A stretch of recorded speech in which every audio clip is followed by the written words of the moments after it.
السلام علیکم گائز، کیسے ہیں آپ سب لوگ؟ دعا کرتی ہوں کہ آپ سب لوگ خیر خیریت سے ہوں گے، میں بھی خیر خیریت سے ہوں۔ تو ہم اپنی ویڈیو کا اسٹارٹ لیتے ہیں اور آج کا میں نے ٹاپکس لیا ہے ایلینز۔ تو کیا ایلین سے رابطہ ممکن ہے؟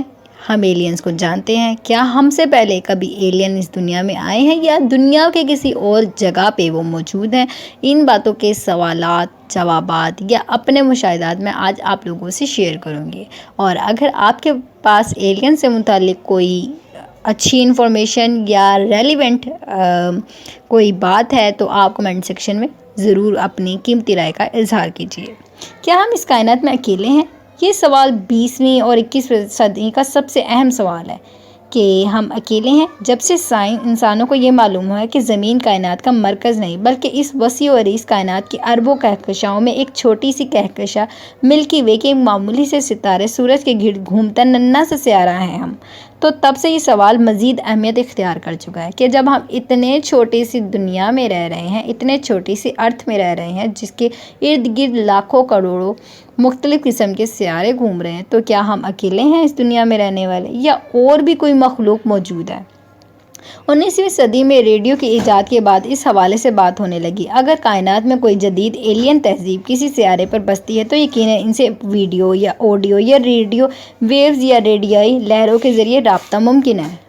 اب میری بات سن کر آپ یہ مت کیجیے گا کہ آپ اپنے گھروں سے ریڈیو ہی نکال دیں کہ چلو ایلین سے رابطہ کرتے ہیں۔ سائنس اس طرح کام تھوڑی کرتی ہے، مگر ریڈیائی لہروں کے ذریعے ہی رابطے کیوں؟ یہ سوال دلچسپ ہے۔ جس طرح سے ہم جانتے ہیں کہ آج جدید ٹیکنالوجی کے باعث ہم ریڈیائی لہروں جو دراصل برقناطیس لہروں سے ہوتی ہیں، جیسے کہ روشنی کی مدد سے کمیونیکیشن کرتے ہیں، تو اگر ہمیں ایلین تہذیب ہمیں ڈھونڈنا چاہیں، ویسے ہم انہیں ایلینز کیوں کہیں گے؟ یہ ایک سوال ہے۔ تو وہ ہمیں ہمارے ریڈیائی لہروں کے استعمال سے جو صرف ٹیکنالوجیز کے استعمال والی تہذیبیں ہی کر سکتے ہیں کے ذریعے ڈھونڈ سکتے ہیں۔ لہٰذا اگر ہمیں بھی کائنات میں کسی سیارے سے ایسی ریڈیائی لہریں وصول ہوں جو ٹیکنالوجی کی بدولت ہی ممکن ہو، تو ہم جان لیں کہ وہاں کوئی جدید مخلوق بستی ہے جو ہماری ہی جیسی ٹیکنالوجی استعمال کر رہی ہے۔ کائنات میں دوسری تہذیبوں سے رابطے کے حوالے سے پچھلی 2 صدیوں میں کافی سنجیدگی سے کوشش کی گئی ہے۔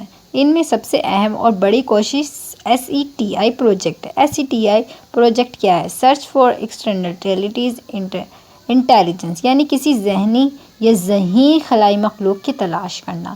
اب وہ تلاش کس طرح ممکن ہے؟ کسی ایسے پروجیکٹ کے خد و خال گو کہ 1960 اور 70 کی دہائی میں واضح ہونا شروع ہو گئے ہیں، تاہم SETI ادارے کا باقاعدہ آغاز 1948 میں ہوا ہے۔ تو ریڈیائی لہروں کی مدد سے کائنات میں کسی ممکنہ ایلین تہذیب سے رابطے کے حوالے سے باقاعدہ کام 1985 میں شروع ہو چکا ہے، لیکن ابھی تک ہم جانتے نہیں ہیں کہ کیا ہمارے علاوہ بھی کوئی موجود ہے یا نہیں۔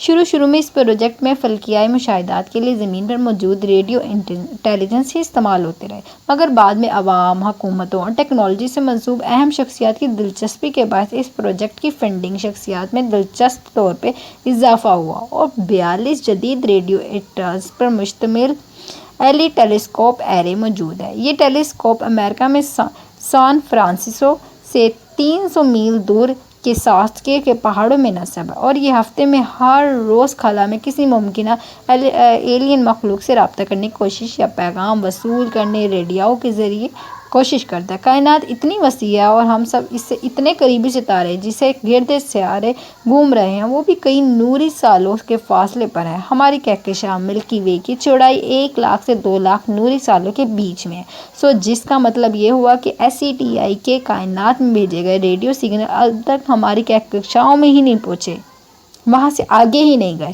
یہاں یہ بحث لمبی ہو جائے گی کہ ہم سے ممکنہ طور پر قریبی سیارے کتنی دور کا ہوگا جہاں کوئی ایلین تہذیب موجود ہو۔ یہ موضوع کسی اور وقت پہ کر لیں کیونکہ ہمارا یہ ٹاپک ہی نہیں ہے۔ تو مگر سوال یہ ہے کہ ہم ایلین سے رابطہ کس زبان میں یا کس فریکوینسی میں ہم کر سکتے ہیں؟